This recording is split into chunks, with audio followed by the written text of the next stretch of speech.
Begin to talk to us about this. Omer Awan joins us, professor at the University of Maryland School of Medicine. Welcome, doctor. I said I had to, we're all doing like triple take sauerkraut, really? And then there's this debate. It's one of those foods, by the way. I'm not a sauerkraut guy. People either love sauerkraut or they hate it, I've noticed, because I've been asking people about it today. But should we be eating it? What are the pros and cons of sauerkraut?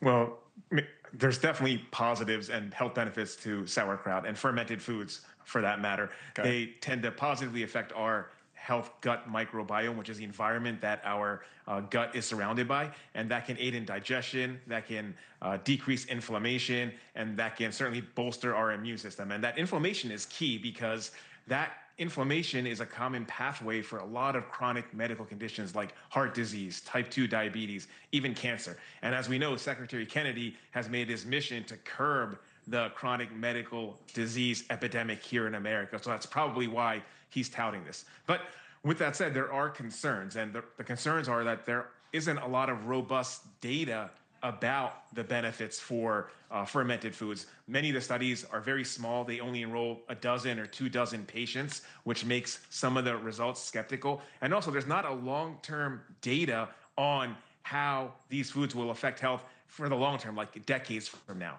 So that's an important consideration. And the other is that these aren't for everyone. You know, some of these foods, like sauerkraut, for example, as you mentioned, are high in sodium, and that can lead to fluid retention. So if you have heart disease or chronic kidney disease, for example, that can be a problem, and that can exacerbate symptoms. So certainly not something that everyone should be trying. Well, isn't all this stuff, everything in moderation and all that kind of thing, that you're not just eating sauerkraut with every meal? I mean, isn't that true just like literally everything?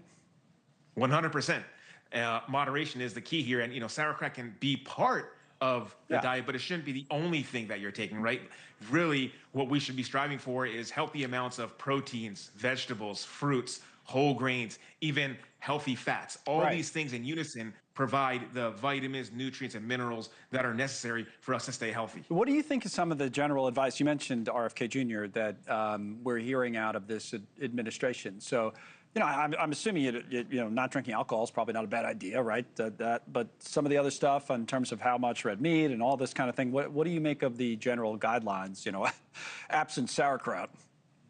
Well, first of all, I would say alcohol, it's great that he's touting not to drink alcohol because, alcohol has been now shown with time to have no health benefits. Now the American Public Health Association has said that. These always be those studies, a glass of wine, and it was just kind of people trying to convince themselves, I think. Absolutely. So, linked to many cancers, not a good thing to do, even in moderation. And, sugary foods, ultra-processed foods, great that, Secretary Kennedy is fighting against those because those can lead to many chronic medical conditions. The key is balance. It's always balance, right?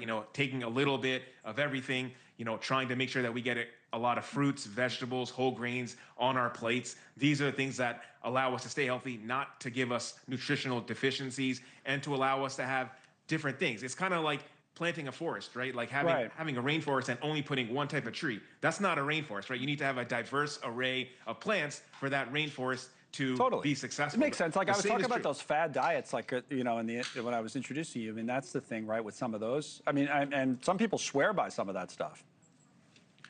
Yeah, people can swear by them, but the science tells us otherwise, right? Right, the evidence because they're out of balance in many cases. Absolutely. We rely on what the evidence shows and what has been proven through science and through time. And what has been shown through time is that balance and a diverse array of foods is really what allows us to stay healthy in the long run. Now, a lot of these people, like Secretary Kennedy, have said that it's trimmed their waistline. And it may be true that sauerkraut is high in fiber, which keeps you full longer. It's low in calories. That may contribute to having a lower waistline. But the reality is it's due to a caloric deficit. If you're eating less than you're supposed to, you're going to lose weight. If you're supposed to only take 2,000 calories and you're taking 1,500 calories, you're going to lose weight regardless of what you eat. Makes sense. I think that's important. What do you put on a hot dog, by the way? So, if you have a hot dog? Listen, I put ketchup and mustard. That may not be the most healthy thing to do. Fun. I don't eat a lot of hot dogs anymore, but I'm a ketchup guy, and people make fun. But never sauerkraut. I am too. Moderation is key, again, as you had said, Connell. So, if you drink it once, eat it once in a while, it's probably okay. Yeah. The president's a big ketchup guy, by the way. Put ketchup on everything, apparently. Dr. Omer Awan, thank you very much. That's the discussion of the day right there on the sauerkraut. I'm Connell McShane. We're live at 5.